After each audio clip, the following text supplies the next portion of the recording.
les chante avec l'ensemble et mon dimanche.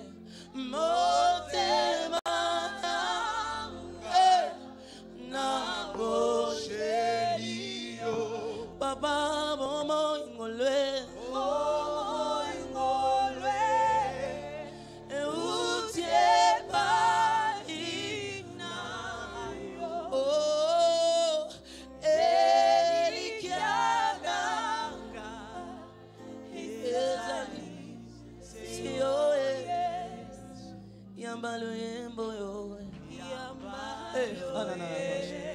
Yamba maboko yo, yamba milolo yo, yamba bakri de joie yo,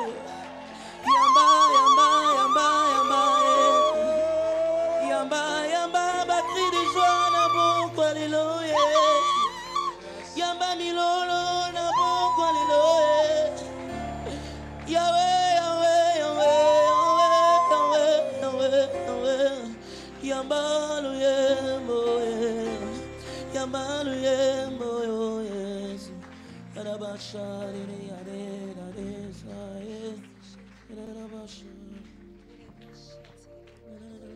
Seigneur, merci pour ce soir. Merci pour ta grâce. Merci pour ta main dans la vie de chacun. Et merci pour ton amour.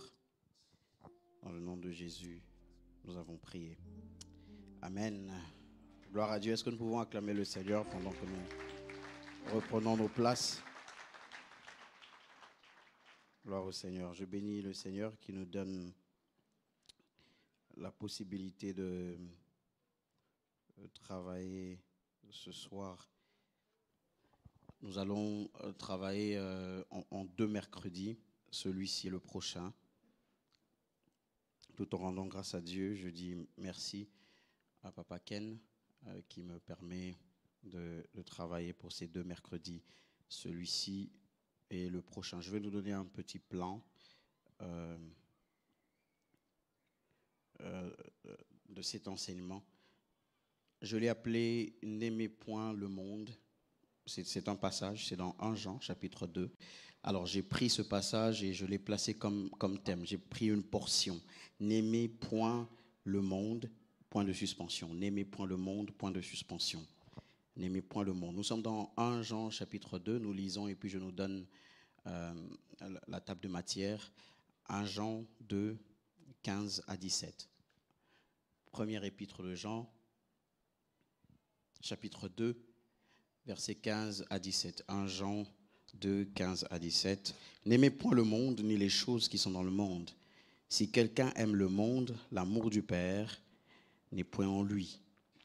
Car tout ce qui est dans le monde, la convoitise de la chair, la convoitise des yeux et l'orgueil de la vie ne sont point du Père, mais vient du monde. Car tout ce qui est dans le monde, la convoitise de la chair, la convoitise des yeux et l'orgueil de la vie ne vient pas du Père, mais vient du monde. Et le monde passe, et sa convoitise aussi. Mais celui qui fait la volonté de Dieu demeure éternellement. Amen. Alors dans ce plan, nous aurons le premier point, le premier grand point, ce sera l'introduction. Nous aurons une introduction par rapport à ce sujet, par rapport à ce thème. Et dans l'introduction, je voudrais que nous puissions nous pencher un tout petit peu sur l'auteur, qui est l'auteur de ce livre, dans lequel il y a cette formulation, ce commandement ferme. Lorsqu'il est en train de parler, l'auteur est ferme. Il dit « N'aimez point le monde, ni les choses qui sont dans le monde ». Il explique que ceux qui aiment le monde n'ont pas l'amour du Père en eux. Il est ferme. Qui est-il pour être autant ferme? Je pense qu'il est important de nous pencher un tout petit peu sur l'auteur. Ça va nous aider à comprendre certaines choses, si pas ce mercredi déjà, le mercredi prochain. Qui est l'auteur de cette épître? C'est la première chose dans l'introduction. La deuxième chose dans l'introduction que je voudrais que nous puissions voir, c'est pourquoi. Pourquoi il a écrit cette épître? Pourquoi il a écrit ces choses? Qu'est-ce qui l'a poussé? Qu'est-ce qui le pousse à formuler un tel commandement? Qu'est-ce qui le pousse à donner un ordre aussi fort? Qu'est-ce qui le pousse à écrire ce qu'il a écrit? Pourquoi? Le but, pourquoi? Et puis nous allons rapidement voir ces autres écrits. Nous allons nous pencher aussi sur à qui il s'adresse. C'est quoi son audience? Quand il est en train de parler, il parle à qui? Quand il est en train de parler, qui sont ceux qui sont censés recevoir cette lettre et recevoir ce commandement sur lequel nous allons nous reposer pour 2 mercredis? À qui il s'adresse?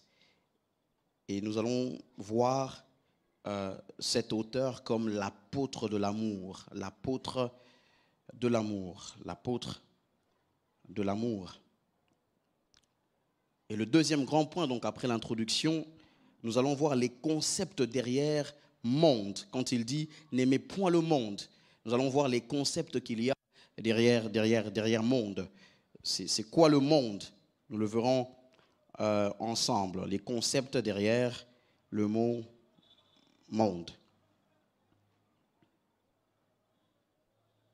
Et nous verrons 3 éléments cités par Jean concernant l'amour du monde. Ça, c'est la 3e chose.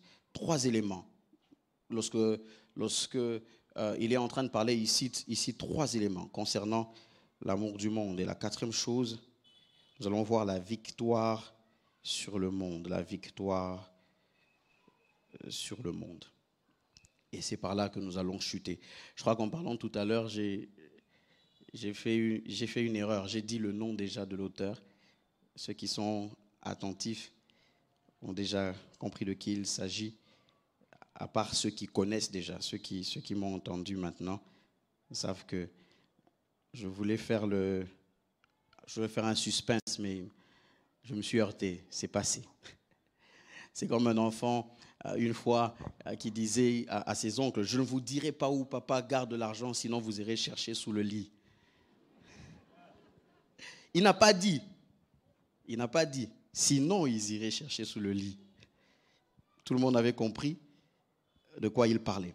Alors l'introduction, qui est l'auteur? Ceux qui ont entendu et ceux qui le savent et ceux qui ont lu avec nous savent donc qu'il s'agit de Jean.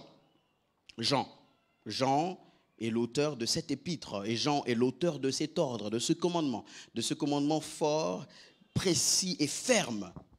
N'aimez point le monde. Jean est l'auteur. Mais vous savez, comme nous le savons, dans la région palestinienne du temps, il y a des noms qui étaient communs. Plusieurs personnes pouvaient porter un même nom. On pouvait porter un même nom. On pouvait s'appeler Jacques. Il y a beaucoup de Jacques dans la Bible. Il y a aussi beaucoup de Jean dans la Bible. Il y a Jean le Baptiste, fils de Zacharie, figure que nous retrouvons dans les évangiles. Nous voyons les évangiles. Les 4 nous parlaient de Jean-Baptiste. Il est une figure importante pour les évangiles parce qu'il est celui qui annonce le Messie. Il est celui qui annonce le sujet même de l'évangile. Jésus est le sujet de l'évangile. C'est l'évangile de Jésus. Et les évangiles,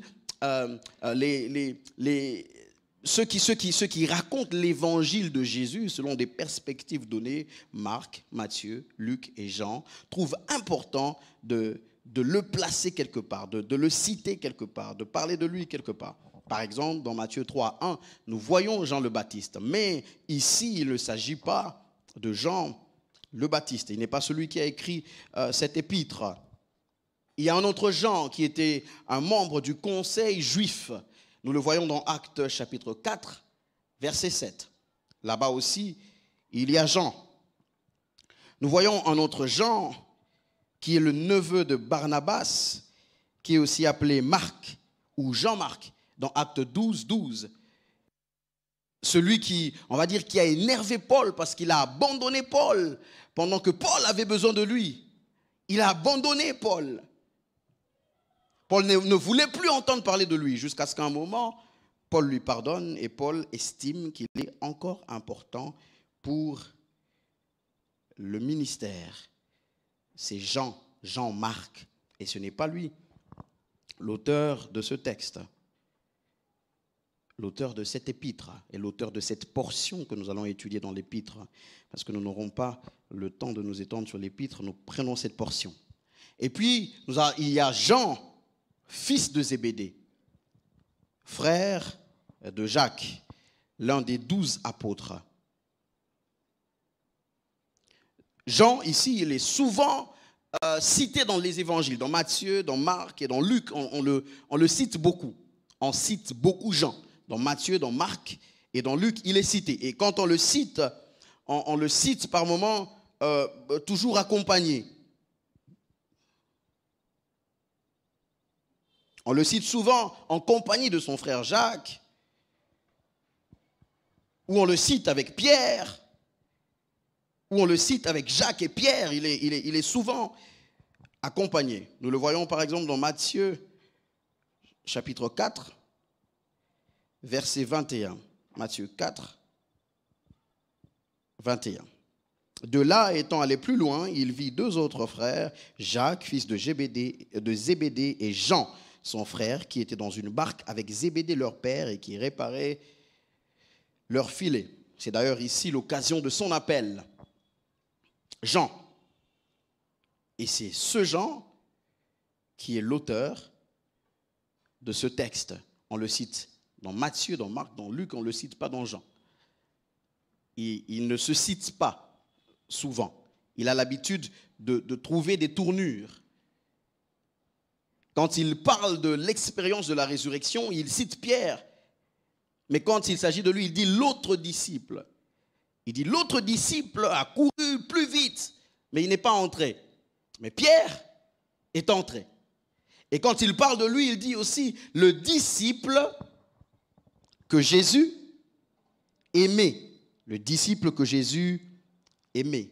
Le disciple que Jésus aimait beaucoup. Jean signifie Yahweh est gracieux ou Dieu a fait grâce, simplement. Jean signifie Dieu a fait grâce. Jean porte la marque de la grâce de Dieu dans son nom. Nous allons voir pourquoi c'est important, nous allons le voir plus tard. Disciple de Jésus. Dans Matthieu 4, 18 à 22, que nous avons mentionné ici, nous voyons l'expérience pendant laquelle il est choisi. Et c'est de ce Jean qu'on parle dans Marc 3, 17 avec son frère Jacques, quand Jésus les appelle fils de tonnerre, dans Marc 3, 17. Jésus les appelle fils du tonnerre. C'est aussi ce Jean de qui il est dit qu'il était le disciple que Jésus aimait beaucoup. Je dis il est dit, mais c'est lui-même qui le dit. Nous allons voir pourquoi c'est important, pourquoi il le dit et pourquoi c'est important pour nous. Nous allons voir aussi dans quel état il le dit, dans quel contexte il le dit, pourquoi il prend le courage de dire, en parlant de lui, le disciple que Jésus aimait beaucoup. Et quand nous lisons 1 Jean, lorsqu'il écrit, il n'a pas l'habitude de faire comme Paul. Lorsque Paul écrit, il dit que c'est lui qui écrit. Paul, apôtre de Jésus-Christ. Paul, serviteur de Jésus-Christ. Non selon la volonté d'un homme. Paul, pas que ce soit mauvais, mais Jean est juste d'un tempérament différent. Jean est juste d'une approche différente. Jean choisit de parler et de ne pas se présenter. Même lorsqu'il est en train de parler dans 1 Jean, il ne dit pas « Moi, Jean, je vous écris à cause de telle et telle autre chose. » Mais lorsque nous lisons son évangile, l'évangile de Jean, lorsque nous avons bien lu son évangile, nous pouvons le reconnaître à sa construction des phrases, à son style, à son vocabulaire et même à son argumentation. Nous pouvons le voir dans Jean, dans 1 Jean et dans les autres écrits. Nous allons par exemple voir Jean qui est le seul à répéter à plusieurs reprises que Jésus c'est la parole. Il le dit. Il dit de Jésus qu'il est la parole. Il le dit dans Jean 1:1 déjà. Au commencement était la parole était avec Dieu et la parole était Dieu. Il continue, il fait référence à Jésus comme la parole. Et il revient dans 1 Jean 1:1. En parlant, il dit ce qui était dès le commencement, ce que nous avons entendu, ce que nous avons vu de nos yeux, ce que nous avons contemplé et que nos mains ont touché concernant la parole de vie. Il parle de la parole comme étant une expérience qu'ils ont vécue, quelqu'un qu'ils ont touché, quelqu'un qu'ils ont palpé, une personne avec laquelle ils ont vécu. Pour lui, la parole n'est pas quelque chose d'abstrait, c'est concret. La parole était ici. La parole était avec nous. La parole nous a transformés. Et nous allons voir comment la parole a transformé Jean. Comment au contact de Jésus, Jean a été transformé. Je suis en train de prier ce soir afin que quelqu'un qui est au contact de la parole de Dieu, au contact de Jésus, voie une transformation. C'est important en marchant avec Dieu, en marchant avec Christ, de passer d'une étape à une autre, d'être transformé. Et le Jean qui parle dans 1 Jean ici, nous allons le voir, quand nous allons voir certains aspects, certains épisodes de sa vie, n'est pas le même. Ce n'est pas le même. Il change, il devient différent.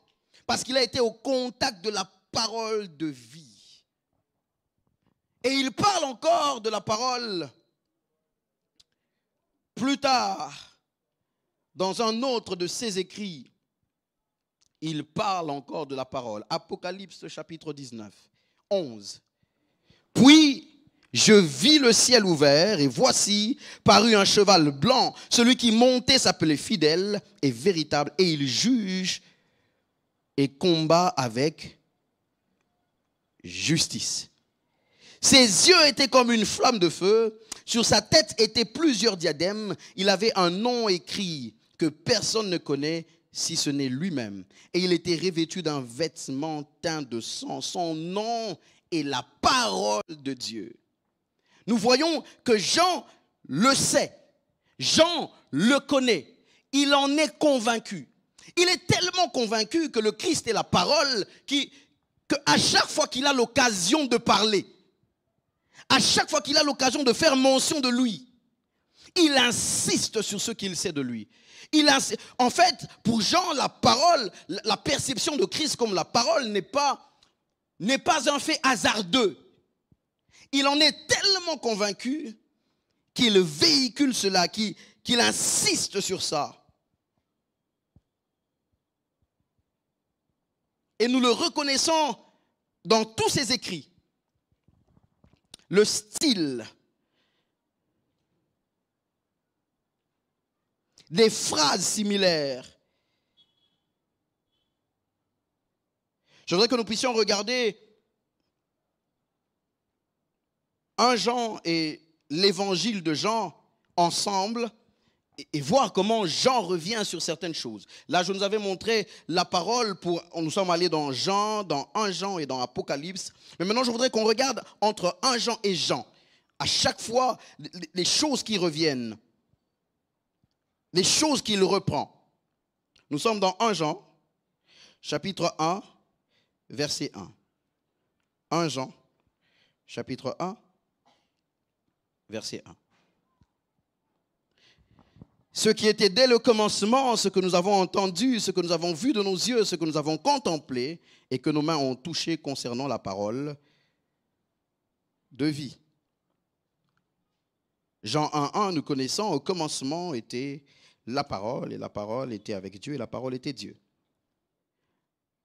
Nous sommes dans 1 Jean 1:4 maintenant. 1 Jean 1:4.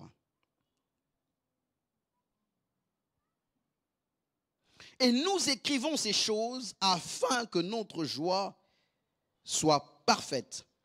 Nous écrivons ces choses afin que notre joie soit parfaite. Jean aime la notion de la joie parfaite. La joie, mais la joie parfaite. Et il dit dans Jean 16, 24, Jusqu'à présent, Jean 16, 24, jusqu'à présent, vous n'avez rien demandé en mon nom. Demandez et vous recevrez afin que votre joie soit parfaite. Jean aime la joie, mais il aime la joie parfaite. Jean aime que nous soyons dans la joie, mais il aime que nous soyons dans une joie parfaite. Jean aime être dans une joie dans laquelle on est satisfait. Une joie dans laquelle, après quelques secondes, on ne se souvient pas d'un malheur qui monte dans le cœur. Une joie dans laquelle on est dans la paix. Une joie dans laquelle on est installé. Une joie par rapport à laquelle personne ne nous bouge. Une joie par rapport à laquelle personne ne nous demande de faire un pas à côté pour un moment et de revenir après. Une joie dans laquelle on s'installe. Je prie ce soir, ensemble avec Jean, afin que quelqu'un reçoive la joie de Christ. Une joie parfaite. Je ne prie pas pour des joies intermittentes. Je suis joyeux à 16h15 et puis à 25, je pleure et puis à 36, je me réjouis encore. Il dit, il faudrait que votre joie soit parfaite. Jean, il le dit dans Jean, il reprend dans 1 Jean. Quand on regarde comment il reprend les pensées, comment il reprend les choses dans lesquelles il croit, on se dit, c'est la même personne, c'est le même auteur. À divers endroits, il a la même foi, il a la même hargne, il a la même façon de parler, il a le même discours. Avant de continuer avec les autres passages, je voudrais nous demander, est-ce que nous sommes comme Jean? Est-ce que l'on peut nous identifier sans que l'on se présente uniquement par le genre des choses dans lesquelles nous croyons, par la constance de ce que nous disons et que nous croyons? Est-ce qu'après que vous soyez passé, on peut savoir que vous êtes passé, même s'il n'y a pas eu une photo de vous? On regarde, on se dit, cette façon de faire, c'était Jean-Luc. On regarde, on se dit, ce genre de discours, ça ne peut qu'être Lucette. On regarde, on se dit, j'étais pas là à la réunion, mais ce genre de consensus et cette sortie ici, ce genre d'accord, ce genre de compréhension, j'étais pas à la réunion, mais quand je lis ici, je sais que c'est lui. Je parlais un jour avec un juge, un magistrat, pour rester dans la pensée de l'exemple que je vous ai donné au début. Je ne vous dirai pas que c'est le pasteur Charlie. Sinon, vous allez savoir que c'est lui. Il me racontait l'histoire, comment, en tant qu'étudiant en droit et même dans la profession, ils savent, quand ils lisent un jugement rendu, en lisant, ils peuvent se dire, ici, je reconnais que c'est le collègue tel. Cette portion ici, c'est elle. Cette autre portion ici, c'est telle autre. On les connaît par la manière de faire, par la manière d'écrire, par la manière de s'exprimer, d'exprimer un raisonnement. Ils sont dans une forme de cohérence. Le Jean qui nous demande ici de ne point aimer le monde, ce n'est pas quelqu'un qui est parachuté. Ce n'est pas quelqu'un qui nous demande quelque chose une seule fois ou une chose dans laquelle il ne croit même pas. Je suis en train de nous montrer ceci pour nous montrer la constance de la personne qui nous parle ce soir. Constant. On peut le reconnaître sans l'avoir vu. On peut le reconnaître sans qu'il se soit présenté. On peut le reconnaître sans qu'il dise que c'est lui. On peut regarder et dire non. Jean, un Jean, c'est lui. Est-ce que ça peut être le cas pour moi? Est-ce que ça peut être le cas pour vous? Êtes-vous constant? Suis-je constant? Est-ce que je crois une chose pour un moment? Je crois une chose dans Jean, et puis j'en crois une autre dans 1 Jean. Je crois une chose dans 2 Jean. Je crois une chose dans Apocalypse. Est-ce que je proclame une chose à l'église? J'en proclame une autre à l'extérieur? Est-ce que ça change en fonction de à qui j'écris, à qui je parle? Ou je suis constant dans mes convictions? Ou je suis constant dans ma foi? Est-ce que ça change en fonction des enjeux en face? Ou je suis constant dans ce que je crois? Constant dans ce que je dis? Voir que l'on peut retracer Jean est pour nous une interpellation et une invitation à la constance. Est-ce que quelqu'un peut dire avec moi constance? Constance. Je voudrais que nous puissions encore regarder 2 ou 3 autres textes et nous allons passer. Je voudrais que nous puissions regarder 1 Jean, chapitre 1er, versets 6 à 7. 1 Jean 1, 6 à 7. Si nous disons que nous sommes en communion avec lui et que nous marchions dans les ténèbres, nous mentons et nous ne pratiquons pas la vérité. Mais si nous marchons dans la lumière comme il est lui-même dans la lumière, nous sommes mutuellement en communion. Et le sang de Jésus, son Fils, nous purifie de tout péché. Jean chapitre 3, versets 19 à 21. Jean 3, 19 à 21. Et ce jugement, c'est que la lumière étant venue dans le monde, les hommes ont préféré les ténèbres à la lumière parce que leurs œuvres étaient mauvaises. Car quiconque fait le mal est la lumière et ne vient point à la lumière de peur que ses œuvres ne soient dévoilées. Mais celui qui agit selon la vérité vient à la lumière afin que ses œuvres soient manifestées parce qu'elles sont faites en Dieu. Parce qu'elles sont faites en Dieu. Est-ce que mes œuvres, je les cache dans les ténèbres ou je peux accepter qu'elles viennent à la lumière? C'est la question que nous devons nous poser. Ceux qui n'ont pas peur de la lumière, Jean dit, c'est parce qu'ils font leurs œuvres en Dieu. Et les autres ont peur de venir à la lumière. Peur de venir. Peur de la lumière.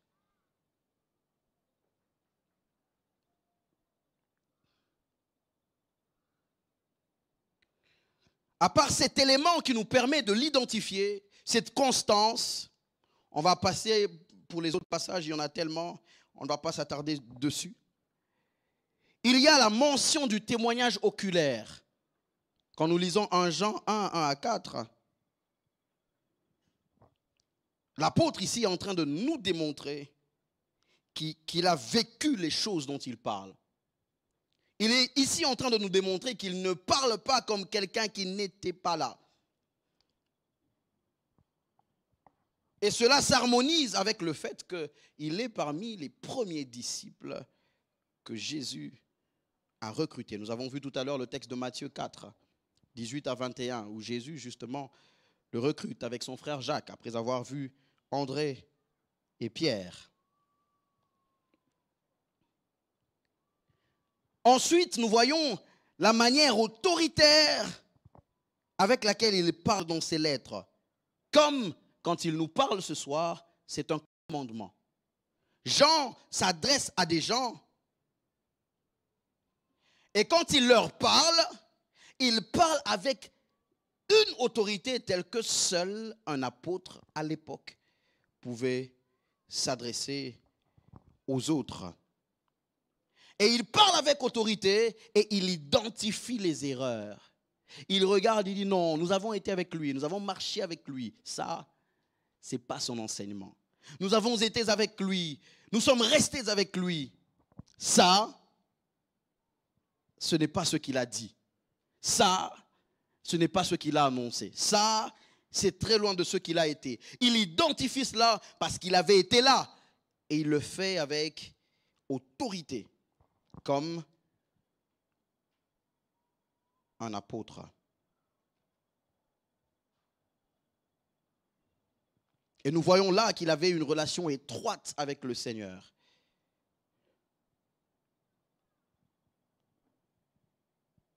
Il était là. Il était proche. Comme Jean 13, 23 nous le démontre. Le disciple que Jésus aimait. Et 1 Jean 1 Jean 2, 5 à 6, 1 Jean 2, 24, 1 Jean 2, 27 à 28 nous démontre cette proximité. Il parle comme celui qui était proche. Et quelle bénédiction de voir un homme qui était proche de Jésus, proche de ses enseignements, proche de sa personne, lorsqu'il était physiquement là, continuer de s'attacher à ce que Jésus a fait, ce que Jésus a été, ce que Jésus a enseigné, même lorsque Jésus n'est plus là physiquement. Jean est un homme de grand engagement. Il se bat pour ce que Jésus a dit, pour ce que Jésus a laissé, pour ce que Jésus a fait, alors qu'il n'est même plus là physiquement. Parce que son engagement vis-à-vis de Jésus était grand, était fort. Un homme rempli d'engagement. C'est lui l'auteur. C'est de lui que vient ce commandement ce soir. C'est de lui que viennent ces épîtres. C'est de lui qu'est venue cette épître de 1 Jean. Et il n'a pas écrit que 1 Jean, il a écrit 2 Jean, il a écrit 3 Jean, il a écrit, quelqu'un dit 4 Jean. Il n'y a pas 304. Il a écrit 1 Jean, 2 Jean, 3 Jean, Apocalypse et l'évangile de Jean. Il en a écrit 5. L'évangile de Jean, la première épître, la première lettre de Jean, la deuxième lettre, la troisième lettre et l'Apocalypse, qu'on appelle aussi Apocalypse de Jean. On précise quelquefois l'Apocalypse de Jean. Révélation, si vous voulez. D'autres appellent ça révélation. Dans d'autres langues, révélation. Quand il s'agit de Jean, il faut faire attention parce que ce n'est pas parce que ça dit Jean que c'est le livre, c'est le même livre. Un jour, on raconte l'histoire dans une fête de mariage quelque part. Une dame m'a appelé le pâtissier. Elle lui a dit, je veux un gâteau pour mon mariage, mais je voudrais, comme nous sommes chrétiens, je veux qu'il y ait un passage biblique sur mon gâteau. Elle a envoyé le passage biblique par texto. Elle a envoyé le passage est arrivé. Le pâtissier a commencé à prendre les commandes. Et puis après, il arrive à sa commande, il dit, cette dame veut que j'écrive ce passage sur son gâteau. Il rappelle la dame, il dit, madame, êtes-vous sûre que vous voulez que j'écrive le passage que vous m'avez envoyé? La dame dit, oui, je suis sûre. Le pâtissier place le passage biblique de Jean sur le gâteau. Et en plein fête de mariage, la mariée vient avec son mari, ils doivent couper le gâteau. Quand il faut couper le gâteau, il voit le texte, c'est la débandade dans la fête. Le pâtissier a respecté ce qu'on lui a demandé. En fait, la femme avait pensait avoir demandé 1 Jean, chapitre 4, verset 18. La première. 1 Jean 4, 18 dit, la crainte n'est pas dans l'amour, mais l'amour parfait bannit la crainte. Amen. La crainte n'est pas dans l'amour, mais l'amour parfait bannit la crainte. Pourtant, au lieu d'envoyer 1 Jean 4, 18, elle avait envoyé Jean 4, 18. Jean 4, 18 dit, car tu as eu 5 maris. Et celui que tu as maintenant n'est pas ton mari. En cela, tu dis vrai. Débandade. Tu as eu 5 maris. Le mari se dit, ce pâtissier te connaît tellement. Je ne sais pas, c'est ton ex. Il a voulu détruire notre mariage. Pourtant, il y a erreur. Donc, ce qui est au bêta masolo à Jean, il y a Jean, 1 Jean, 2 Jean, 3 Jean, na Apocalypse de Jean. Quand on peut sa verset dans Jean, il y a Jean aux le bela. Pour ma révélation, mais il y a erreur. 1 est finalement quitté. Alors le but, pourquoi il a écrit? Troisième chose, pourquoi a-t-il écrit? Pourquoi Jean a-t-il écrit? Pourquoi il nous a écrit? Pourquoi il a écrit ce qui devient un commandement? Pourquoi il a écrit? La première chose, c'est que Jean remarque qu'il y a un grand nombre de personnes opposées à l'évangile de Jésus-Christ qui se lèvent au milieu du troupeau. Il remarque qu'ils sont ensemble, il y a des groupes, il y a des gens qui sont ensemble, qui sont censés professer la même foi, qui sont censés croire en la même chose, mais dans le troupeau, dans le peuple, il y a commencé à avoir des gens qui s'opposent à l'évangile de Jésus. Ils commencent à s'opposer à ce que Jésus a fait, à ce que Jésus a enseigné et à ce que Jésus est. Ils contredisent ce qu'il a dit, ce qu'il a fait et même ce qu'il est.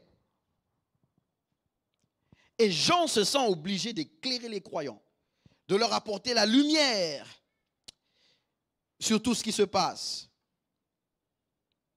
Il ne peut pas laisser la confusion grandir. Il dit, quand il s'agit de la vérité, il ne faudrait pas attendre. Il se lève afin que la vérité de Jésus-Christ soit rétablie dans le peuple. La deuxième chose, c'est qu'il écrit, un peu comme dans le passage que nous avons mentionné tout à l'heure, il dit qu'il a écrit pour que la joie de son auditoire soit pleine, soit parfaite. Il dit, j'écris afin que vous soyez dans une joie parfaite, une joie basée sur de vraies choses, une joie basée sur l'essentiel, une joie basée sur la vérité, une joie à laquelle il ne manque rien. J'écris afin que vous soyez dans la joie. Mais la troisième chose, il dit qu'il leur écrit aussi afin qu'ils ne pratiquent pas le péché. Il leur écrit afin qu'ils sachent qu'il y a possibilité de pratiquer le péché. Mais il leur écrit pour leur dire, il y a la possibilité de pratiquer le péché, mais je vous montre une voie afin de ne pas pécher. Et c'est ce qu'il fait dans le texte que nous allons exploiter. Afin de ne pas pratiquer le péché. Et la dernière chose que je mentionne ce soir, c'est qu'il leur écrit, il dit, afin que vous qui croyez au nom du Fils de Dieu, puissiez continuer à savoir que vous avez la vie éternelle. Est-ce que ce soir, il y a quelqu'un qui croit qu'il a la vie éternelle?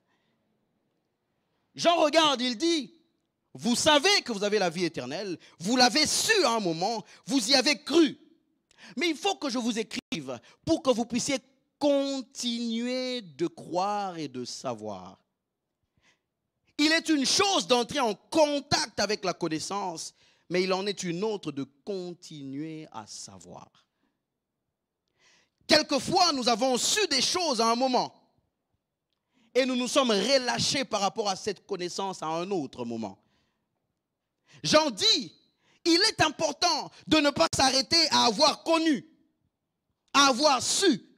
Il est important de continuer de savoir. Vous savez, lorsque nous avançons dans notre foi chrétienne, il peut nous arriver, il y a peut-être des gens qui, 2 mois durant, pendant 2 mois, il n'y a pas eu un seul moment où il s'est arrêté, où je me suis arrêté pour dire, Seigneur, je te bénis pour la vie éternelle. Paul dit, Jean est en train de dire, je voudrais que dans votre conscience, ça reste toujours d'actualité, que ça reste frais. Que chaque jour, vous ayez conscience que vous avez la vie éternelle. Que chaque jour, vous ayez conscience que même si tout s'arrêtait ce jour-là, votre vie ne s'arrête pas là. J'en dis, je voudrais que vous sachiez qu'au milieu de tout ce que vous avez et que vous n'avez pas, il y a quelque chose que vous avez et cette chose est éternelle. Il dit, je sais que vous êtes au milieu de beaucoup de choses, au milieu de beaucoup d'inquiétudes. Vous êtes au milieu de beaucoup de pression. Mais il y a une chose que je voudrais que vous puissiez garder comme l'écran de veille. comme la page de garde. La page de garde de vos notes de vie. Avant la note sur laquelle il y a recherche du travail, avant la page sur laquelle il y a mariage, avant la page sur laquelle il y a voyage, je voudrais que vous continuez de savoir, que ce soit à l'écran de veille, que vous continuez de savoir que vous avez la vie éternelle. Que vous n'oubliez pas ça. Et nous allons voir pourquoi c'est important dans le commandement qu'il donne quand il dit « N'aimez point le monde ni les choses qui sont dans le monde ». Il dit « Celui qui aime le monde passe avec lui ». Il dit « Mais celui qui aime Dieu, celui qui aime le Père, qui a l'amour du Père en lui, il vit éternellement ». L'objectif, c'est que nous sachions que nous avons la vie éternelle. Je voudrais nous donner 20 secondes. 20 secondes. Que chacun réalise qu'il a la vie éternelle. Que pendant 20 secondes, quelqu'un se rappelle. Peut-être que vous avez passé toute la journée, toute la semaine, oubliant que tout ne s'arrête pas ici. 5 secondes de plus.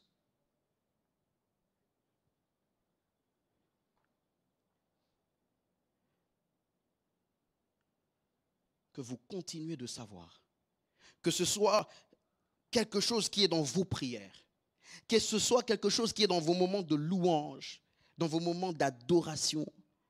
Dire merci à Dieu parce qu'il a donné une voiture, c'est une très bonne chose. Parce que Dieu a donné, on est reconnaissant. Dire merci parce que Dieu a donné le mariage, c'est super, c'est top.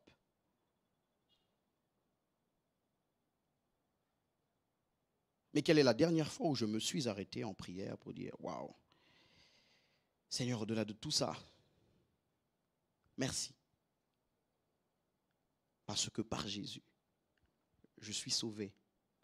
Et je le suis pour de bon, pour toujours, éternellement. Éternellement. » Il dit « Je veux que vous puissiez continuer de savoir. » Vous savez, par moments, nous savons tellement de choses que nous en oublions ce qui est essentiel. C'est ce que Jésus dit, non? Il dit à Marthe, il dit « Tu t'inquiètes pour beaucoup de choses. » Beaucoup. Il dit une seule est essentielle. Vous savez, il y a des singularités qui sont plus majoritaires que des pluralités. Il y a des choses qui sont singulières, mais qui pèsent plus que des choses plurielles. Il dit, tu t'inquiètes pour beaucoup de choses, mais une seule est essentielle. Et elle est au-dessus de beaucoup. C'est un, c'est beaucoup. Vous savez, j'aimais beaucoup un jeu que l'on nous faisait jouer. C'était une question quand on était beaucoup plus jeunes. On nous demandait 5 kilos de pierre et 5 kilos de papier. Qu'est-ce qui pèse le plus? Je ne vais pas te demander ça. Je ne veux pas que tu échoues à l'église. 5 kilos de pierre et 5 kilos de papier. Qu'est-ce qui pèse le plus? Non, regardez, papier. 5 kilos de pierre pèse plus, parce que c'est des pierres. Mais c'est 5 kilos.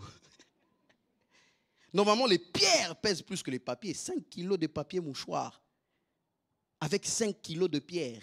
Qu'est-ce qui pèse plus? Papier mouchoir. Alors, dans la même logique, on pouvait nous demander 1 kilo de papier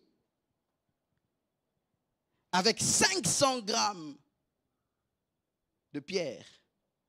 Qu'est-ce qui pèse? D'abord, c'est des pierres et puis c'est 500.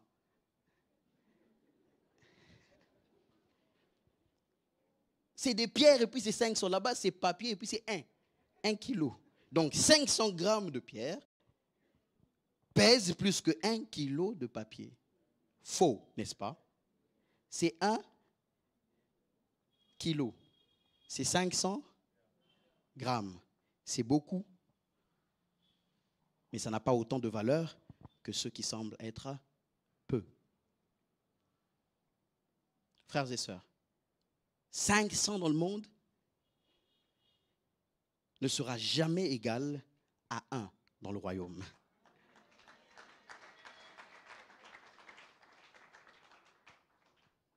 Jamais égal.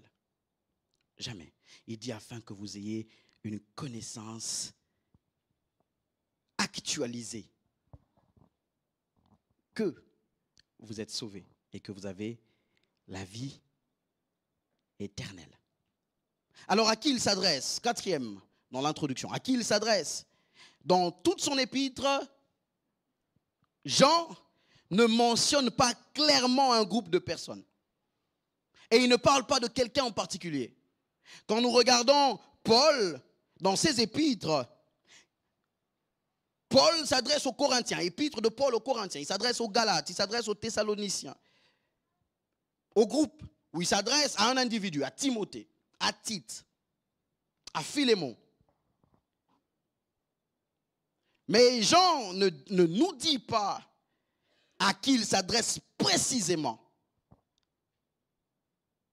Mais quand nous lisons la façon avec laquelle il parle, nous nous rendons compte qu'il a une audience en vue. Il y a des gens qu'il regarde.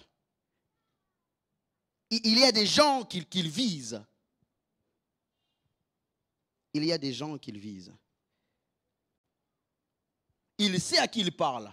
Ainsi, dans 1 Jean 2, avant d'arriver au verset 15 à 17 qui nous concerne, nous verrons qu'il dit « Je vous écris petits enfants, je vous écris pères, je vous écris jeunes hommes. » Il y a quelque temps ici, le pasteur Gassana nous a parlé de ça, nous n'allons pas revenir dessus.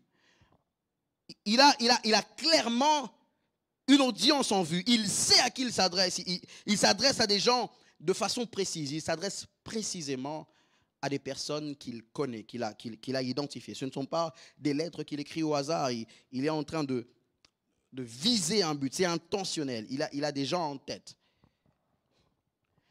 Alors, mais nous comprenons par ces écrits qu'il est en train de s'adresser à des groupes de chrétiens qui sont dans un moment difficile par rapport à leur foi parce qu'il se lève des faux docteurs, des faux enseignements. Parce que ce que Jésus a enseigné, parce que ce que les apôtres ont relayé a commencé à être tordu. Nous savons donc qu'il s'adresse à des croyants, à des chrétiens, à des enfants de Dieu, à des disciples de Jésus.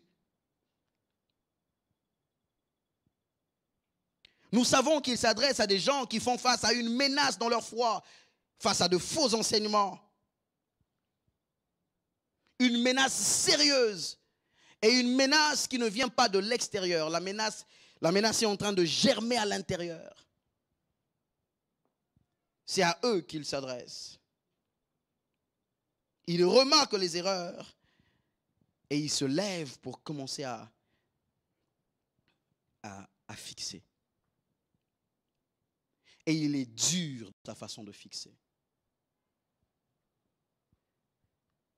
Il le fixe durement. Parce que dans l'entendement de Jean, on ne joue pas avec la foi. Dans l'entendement de Jean, on va voir ça tout à l'heure, on va effleurer ça avant de prier. Quand on va voir Jean, l'apôtre de l'amour, qu'on va continuer le mercredi prochain, et puis on va rapidement aller pour conclure. Jean n'aime pas les mélanges. Jean sait que quand il s'agit de la foi, quand il s'agit de l'éternité, il faut être sérieux, il faut être ferme. Jean veut que ceux qui sont en train de lire, ceux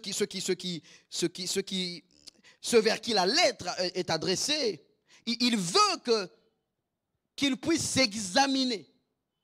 Il veut qu'ils puissent se regarder quant à leur foi, qu'ils puissent se regarder quant à ce qu'ils croient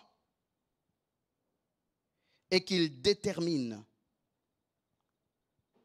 C'est pourquoi il leur dit au verset 15 jusqu'au verset 17 de 1 Jean 2, n'aimez point le monde, ni les choses qui sont dans le monde, parce que si quelqu'un aime le monde, l'amour du Père n'est pas en lui. Nous sommes dans un contexte ici où les hérétiques affirmaient qu'ils possédaient la perfection. Il y a des gens qui se méconduisaient et commençaient à prétendre qu'ils avaient la perfection dans la connaissance et la perfection dans la spiritualité. Ils ont commencé à enseigner une forme de spiritualité. Une forme de spiritualité qui contredisait ce que Jésus a enseigné. Et cela avait commencé à séduire certains. Vous savez, frères et sœurs, généralement, les gens sont séduits par certaines démonstrations qui, quelquefois, et bien souvent d'ailleurs, n'ont rien à voir avec la vérité. Et ces gens ont commencé à démontrer qu'en fait, qu'à cause de ce qu'ils faisaient, il n'y avait pas de besoin d'obéir à certains enseignements que les apôtres donnaient. Tu n'as pas besoin de te conduire dans une forme de sanctification, tu n'as pas besoin de te conduire d'une certaine manière parce qu'en fait, nous faisons des choses sans être dans vos règlements. Sans être dans vos règlements. Nous faisons des choses. Vous vous méprenez pour rien. Vous vous perdez pour rien. Et Jean rappelle qu'il est important. Il dit, Jean est en train de leur rappeler que les manifestations et toutes ces choses, c'est très bien. Mais la vie que l'on vit pour Dieu, c'est ce qu'il y a de mieux. Il dit, il leur écrit afin qu'ils ne soient pas séduits. Il écrit à ces gens dans ce contexte-là. Ils sont troublés. Ils ont commencé à se sentir inférieurs. Ils ont commencé à penser que tant qu'ils ne faisaient pas ou qu'ils ne savaient pas ce que ces autres-là enseignaient, tant qu'ils ne connaissaient pas la même chose, ils étaient inférieurs dans leur connaissance. Jean vient pour leur dire, mais en fait, votre connaissance est supérieure. D'abord, parce qu'elle est vraie.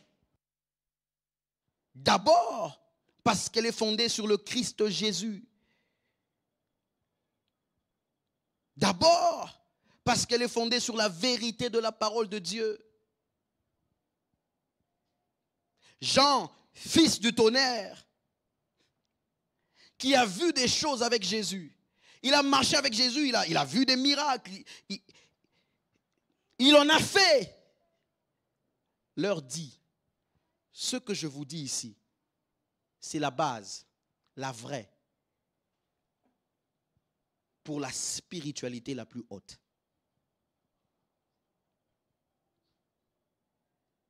Jean est en train de parler comme quelqu'un qui a vécu, qui a expérimenté ces choses. Il dit, j'ai expérimenté ces choses avec les mêmes choses que vous êtes en train de rejeter.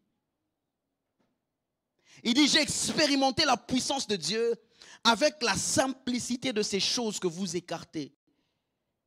Il leur dit, j'ai expérimenté Dieu sans passer par les formules que l'on est en train de vous présenter maintenant. Il dit, j'ai vécu ça.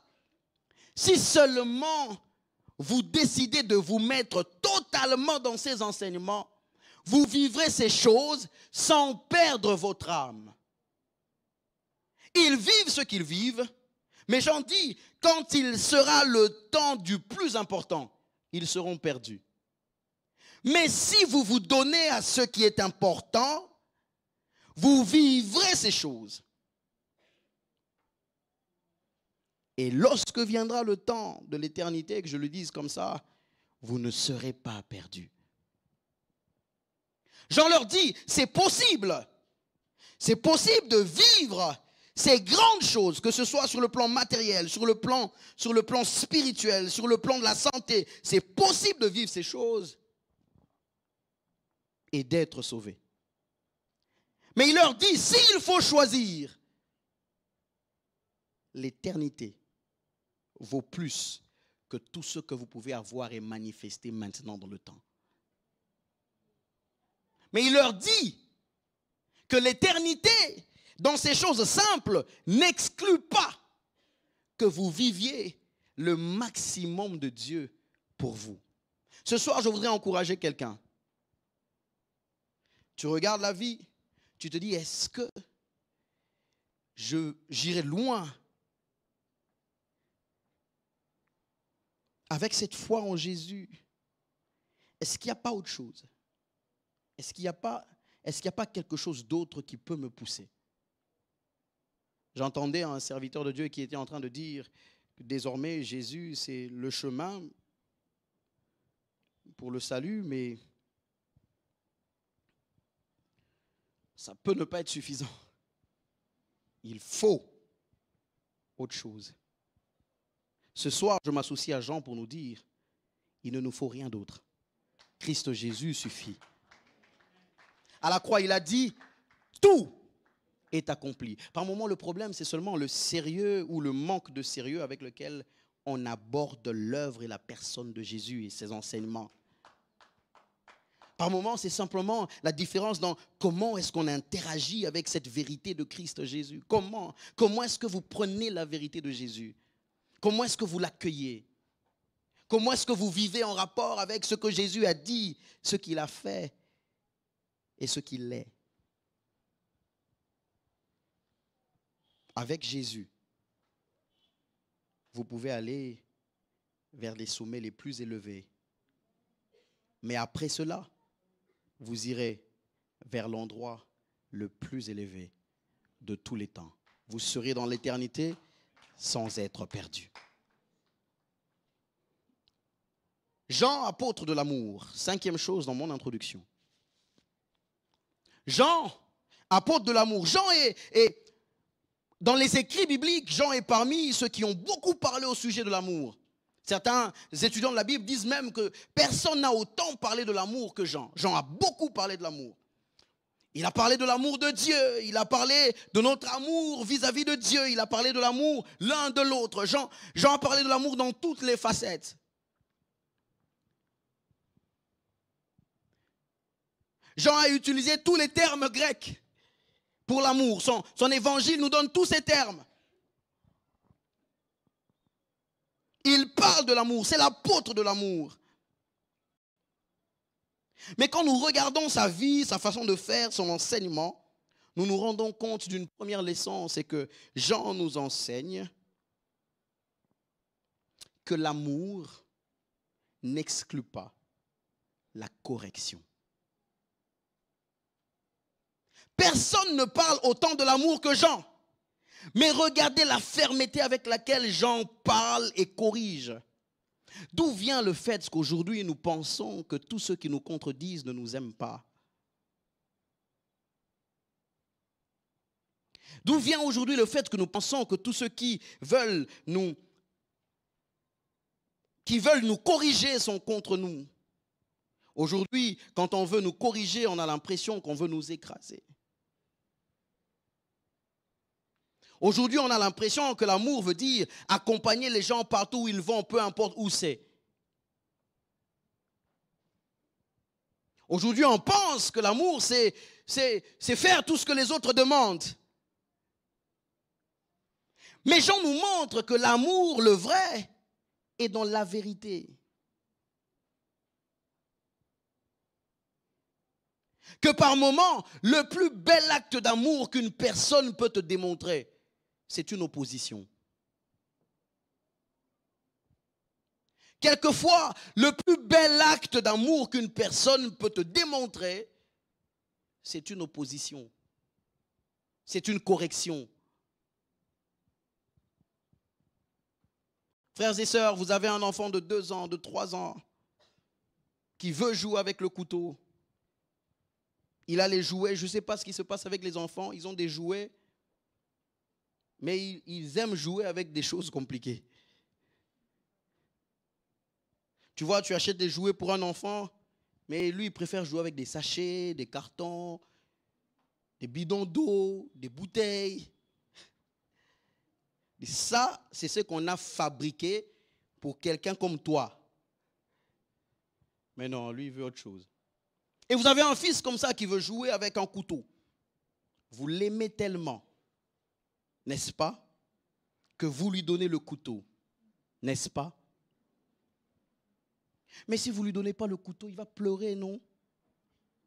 Il faut lui donner, sinon il va pleurer. Si vous ne lui donnez pas, il va pleurer. Comment vous pouvez voir votre enfant pleurer?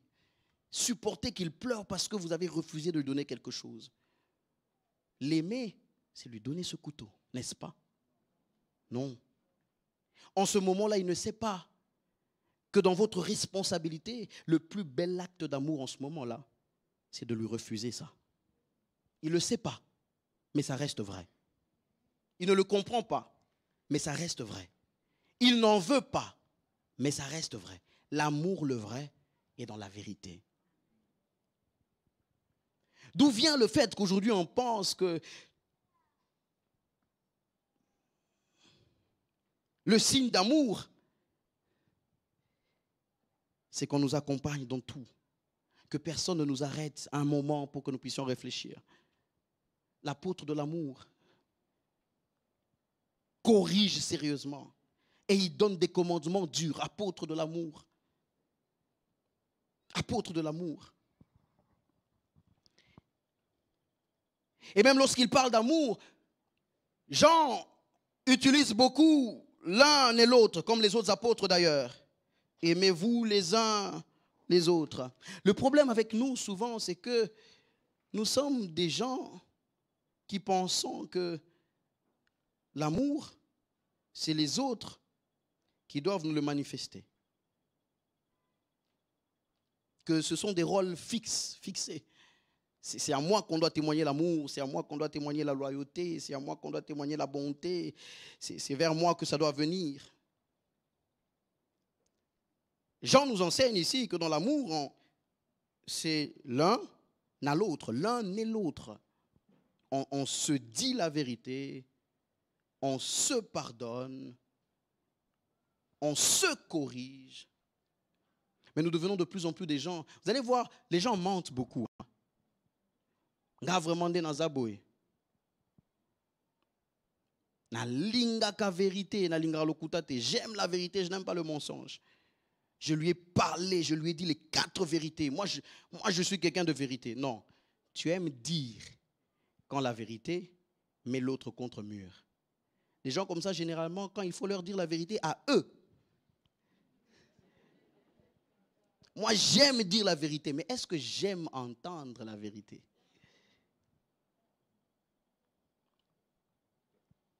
Moi, j'aime la loyauté. Est-ce que j'aime être loyal?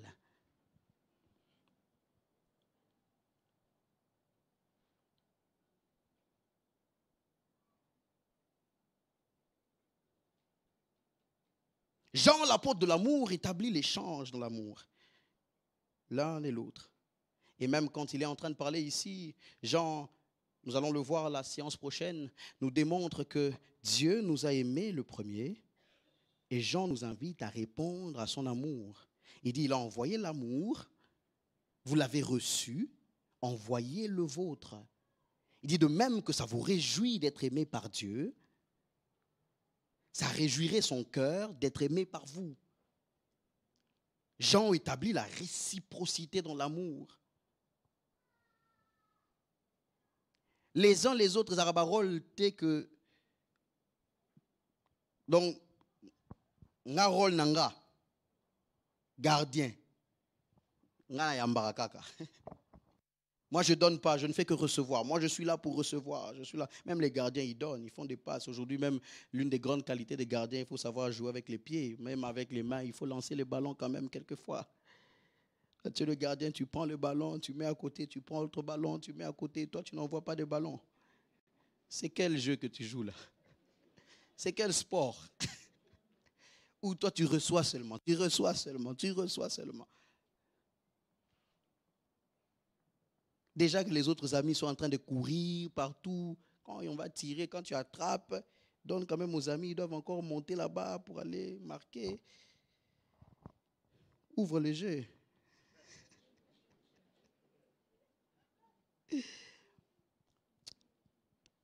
J'aime la vérité. Est-ce que je l'aime quand elle me pointe un doigt accusateur?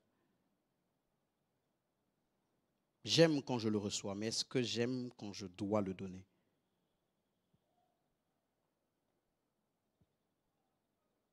Pour Jean, apôtre de l'amour, on l'appelle aussi apôtre de la lumière. La lumière émane de l'amour. Et l'amour donne la lumière. Jean est contre les ambiguïtés, les zones d'ombre, les flous entretenus volontairement. Jean est contre des politiques d'ambiguïté dans la foi. Il est contre ça.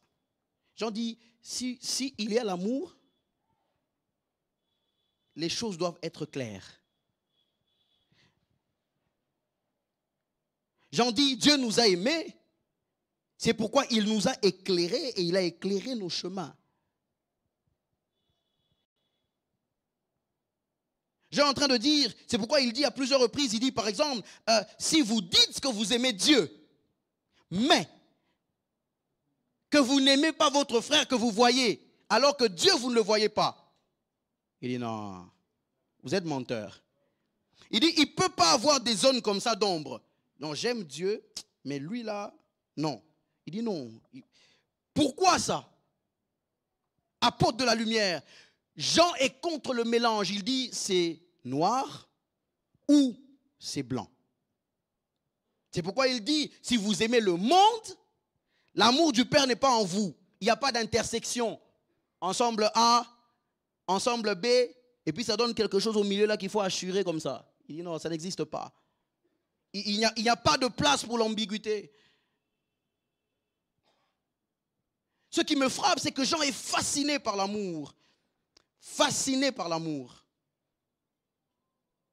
Jean parle de lui-même comme l'apôtre que Jésus aimait.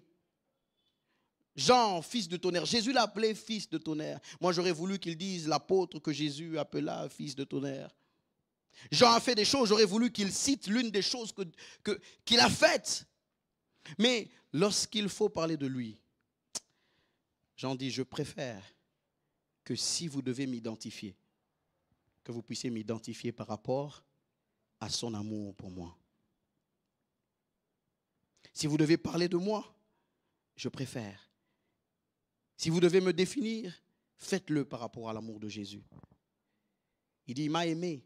Tout ce que je suis en train de faire maintenant, c'est de l'aimer en retour. C'est pourquoi je ne veux pas qu'il y ait des zones d'ombre. Il m'a aimé clairement. Quelqu'un a même dit, Jésus est mort pour nous, il n'est pas mort dans une chambre.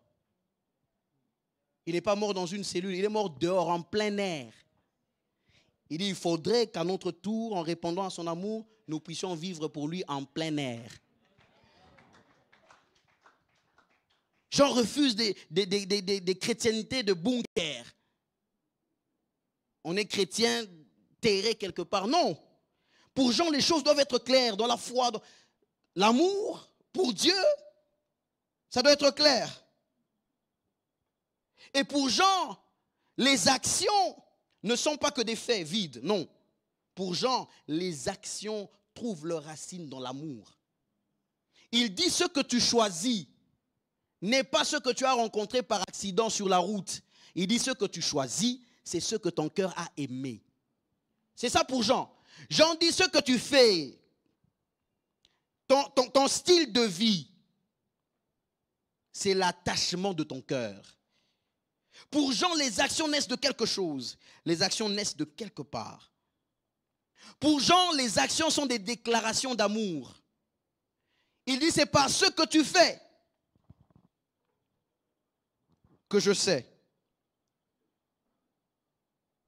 Ce que tu fais démontre ce que tu aimes et ce que tu n'aimes pas. Ce que tu aimes est la cause de ce que tu feras. Si tu fais, c'est parce que tu aimes. C'est ça pour Jean. Jean est clair. Jean dit dans cette affaire ici de vivre, celui qui vit selon le monde, c'est parce qu'il a aimé le monde. Mais voyez-vous, pour Jean, aimer le monde veut dire tourner le dos à Dieu. Pour lui, c'est impossible de mixer. C'est impossible de mélanger. Soit on aime Dieu, soit on aime le monde. Soit on aime le monde, soit on aime Dieu. Jamais les deux à la fois. Jean est catégorique. Il a un amour radical. Il a un amour de lumière. Il faut que ce soit clair. Ce soir, Dieu nous invite afin que ce soit clair. Dieu nous parle afin que ce soit clair. À chaque fois qu'il y a ambiguïté, à plus de 9 reprises, Jean dit menteur. Il a cité menteur à plusieurs reprises. Menteur. À chaque fois qu'il y a ambiguïté, il dit menteur. À chaque fois qu'il y a une zone d'ombre, il dit menteur. Parce que l'apôtre de l'amour, c'est l'apôtre de la lumière. Il veut que les choses soient claires. Jean ne veut pas de manipulation. Est-ce que les choses sont claires avec Dieu? Est-ce que les choses sont claires avec le voisin? Est-ce que les choses sont claires en famille?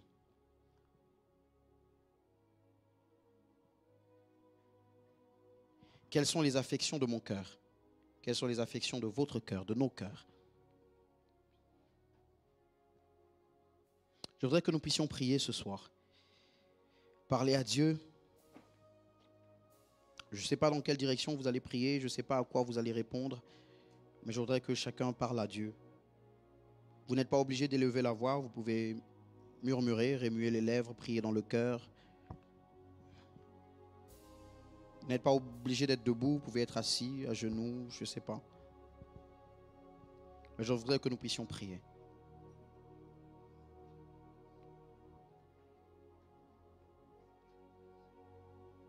Dieu ne partage pas de place avec qui que ce soit. Est-ce que ce que je fais est toujours dans les intérêts de Dieu?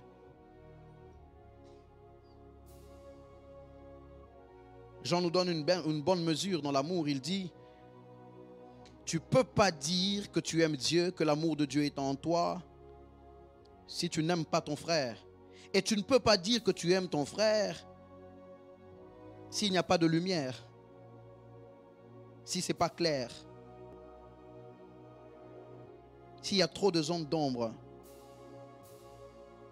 Azoé bate olingi, olingite. Si tu ne veux pas que ce soit clair. Si tu veux aussi que ce soit clair. On va voir ça le mercredi prochain, mais c'est dans le système du monde qu'on garde les gens dans les flous, dans les ténèbres. C'est dans le système du monde qu'on aime garder les gens par moments dans des suspens inutiles. Il y a des gens qui doivent clarifier beaucoup de choses. Soit je veux vraiment continuer, soit je veux que ça s'arrête. Je ne veux pas fonctionner avec la mentalité de l'ennemi et du monde qui me fait croire que je peux faire cohabiter la vérité avec un peu de manipulation. Qui me fait croire que moi, je peux aimer dire aux gens les choses n'importe comment, mais jamais ne les entendre, moi.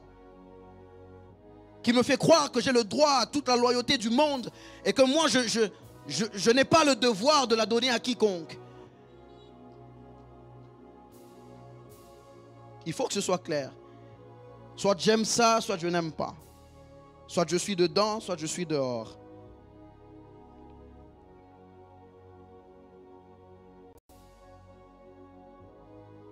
Soit je suis en Christ et j'accepte les enseignements de Jésus, soit je ne le suis pas.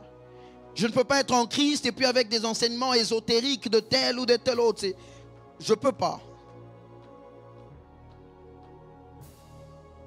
Jean dit, ça ne se peut pas, ça ne se peut pas. On ne peut pas combiner des sens opposés. On ne peut pas.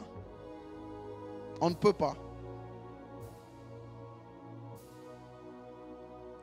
L'apôtre de l'amour nous pousse à un choix. Il nous pousse à une introspection. Où est-ce que je me tiens? Où est-ce que je suis? Est-ce que la lumière luit? Est-ce que je suis dans les ténèbres?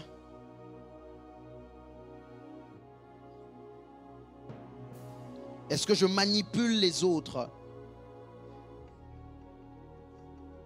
Ça, c'est dans le monde. Ça, c'est dans le monde. Ça, c'est dans le monde.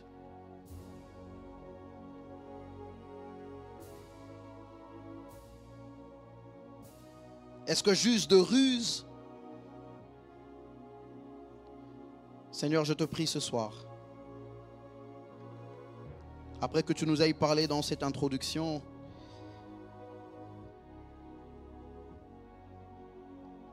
je voudrais, Seigneur éternel, que ta parole que tu as envoyée ce soir retentisse dans nos cœurs, dans nos esprits, dans notre âme, afin que nous soyons des fils de la lumière, comme ton serviteur Jean l'a été avant nous.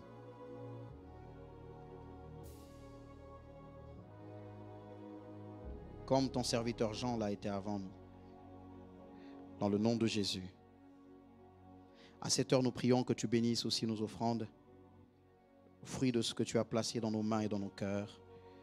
Au nom de Jésus. Amen. Amen. Est-ce que nous pouvons acclamer le Seigneur ce soir?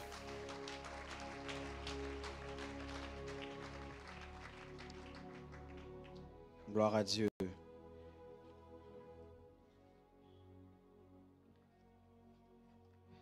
Quelques communiqués dans les 3 minutes qui nous restent avant de partir. Le premier communiqué, c'est celui des matinées de gloire. Comme nous le savons, l'Église organise un programme spécial dans nos cultes matinaux. Les cultes matinaux, nous les avons toujours, mais pendant cette période, le programme dans les cultes matinaux est un programme spécial. Ça a commencé depuis le lundi 2 août et nous allons jusqu'au vendredi 3 septembre. Nous appelons cela matinée de gloire. Matinée de gloire. Le thème, c'est « Étends mes limites ». 1 Chroniques, chapitre 4, verset 10, c'est la prière de Jaïbet. « Étends mes limites ». Les orateurs, pasteur Héron Bumba, pasteur Lode Lombo, pasteur Obed Samson, pasteur Flarin Canto et le prophète Alan Kiriakou. C'est ici même, à la Puisette, de 5h45 à 6h45. Et depuis que nous avons commencé ce programme, le jeudi et le vendredi, nous sommes à jeun. Nous jeûnons jeudi et vendredi par rapport à ce programme. Et les nouvelles de notre pasteur, Papa Ken, il va très bien, il se porte bien. Dimanche, il y avait une vidéo qui nous a donné une image de ce qu'il est en train de faire de l'autre côté. Le Seigneur est en train de le soutenir. Il nous remercie pour nos prières, il nous remercie pour nos contributions. Il a besoin de nos contributions toujours encore parce que le travail est encore grand, nos contributions matérielles, financières et spirituelles. Prions, pensons à lui, pensons à l'équipe qui l'accompagne. Vous allez remarquer que depuis un moment, le pasteur Hérault n'est pas là non plus. Le pasteur Hérault est dans l'équipe qui a accompagné Papa Ken de l'autre côté. Pensons à lui, prions que le Seigneur continue de leur faire du bien et que le Seigneur nous le ramène fort pour ce qu'il y a devant nous. Amen. Amen. Et pour ce soir encore, le pasteur Amos n'est pas là, il est dans un autre programme. Si vous avez votre contribution, prière, de voir le pasteur Mehdi à la fin, il recevra cela de votre part et nous allons le placer dans le compte de tout ce que nous avons déjà et de tout ce que nous sommes déjà en train de faire. Et chaque jour des cultes de l'autre côté, à l'est du pays, il y a une retransmission en direct sur notre page Centre Missionnaire Philadelphie qui partage ce que la page Centre Missionnaire Philadelphie Bounia poste. Donc, Centre Missionnaire Philadelphie Bounia est en train de poster un live que notre page Centre Missionnaire Philadelphie partage pour que nous soyons au courant de ce qui est en train de se passer, que nous puissions participer à ces moments bénis. Un communiqué nécrologique avant de clôturer. Maman Cathy Ilunga du service d'accueil ainsi que le frère François du département des malentendants annoncent à toute l'église que le programme des obsèques de leur mère, sœur et tante Milolo Ilunga se présente comme suit. Vendredi 20 août 2021, levée du corps à la morgue de l'hôpital Seta Angeli.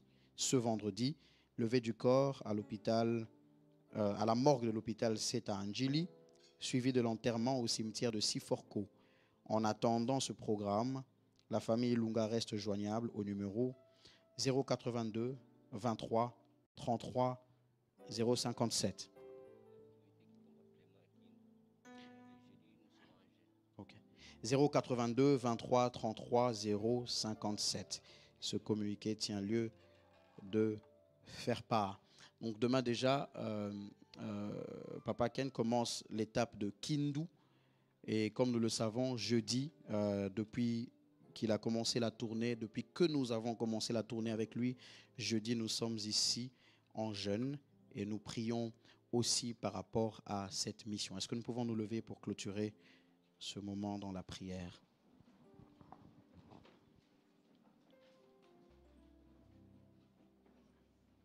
Seigneur, merci pour ce soir, merci pour ta grâce, merci pour notre présence.